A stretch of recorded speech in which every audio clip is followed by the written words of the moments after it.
तो गाइस बहुत सारे लोग मेरे को बोल रहे थे कि मतलब मैं ऐसा कुछ बताओ जिसमें आइसक्रीम हो, मैंगो हो, लेकिन आइसक्रीम के अंदर प्योर मैंगो हो। मैं कहा आइसक्रीम के अंदर क्यों आम डालना है आपको, जब मैं आम के अंदर आपको आइसक्रीम डाल के देख सकता हूँ। जी हाँ गाइस, तो यहाँ पे हम बनाएंगे मैंगो कसाट का, या फिर आप जो भी नाम इसको देना चाहो। तो उसके लिए हम पहले दूध गर्म करेंगे। दूध गर्म करने के बाद उसके अंदर हम खड़ी शक्कर डालेंगे। उसके बाद हम उसके अंदर कॉर्नफ्लोर पाउडर जो होता है उसको पानी में डाल के दूध में डाल के कॉर्नफ्लोर पाउडर डालेंगे। काजू बादाम केसर जो भी आपको ऊपर से ऐड करना है वो आप करेंगे।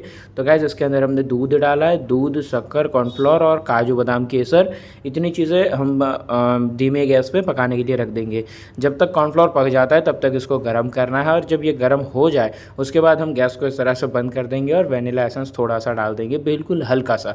अगर आपके पास वेनिला एसेंस नहीं है या फिर आपको वेनिला फ्लेवर नहीं चाहिए तो आप इलायची भी डाल सकते हो उसके अंदर पाउडर करके, तो इलायची वाला एसेंस बनेगा। जो भी आपको फ्लेवरिंग चाहिए वो गैस बंद करने के बाद डालेंगे।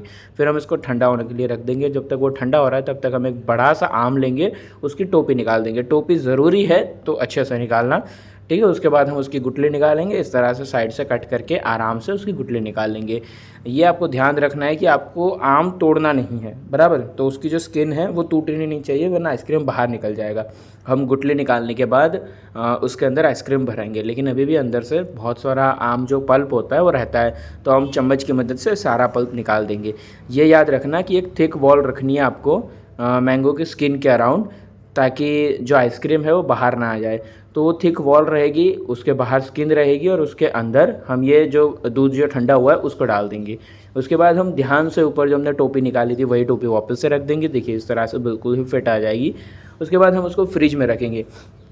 ये बिल्कुल ध्यान रखना है कि फ्रिज में रखा हुआ हो तब वो पलट ना जाए, तो उस तरह से फिटिंग करके रखना। और अगर आपके पास अवेलेबल है तो आप उसके ऊपर एल्यूमिनियम फॉइल या फिर पेपर रैप करके रख सकते हैं। उससे क्या होगा कि जो दूध का आइसक्रीम बनेगा उसमें क्रिस्टलाइजेशन बहुत कम होगा।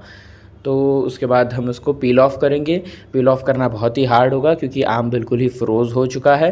तो उसको हम पील ऑफ़ करेंगे। पील ऑफ़ करने के बाद उसको हम स्लाइसेस में कट करके पिरोस देंगे। एक आम में से बड़े बड़े 3 से 4 सर्विंग आराम से हो जाएंगे। अगर आप छोटे आम ले रहे हो तो आपको 2 आम लेने पड़ेंगे।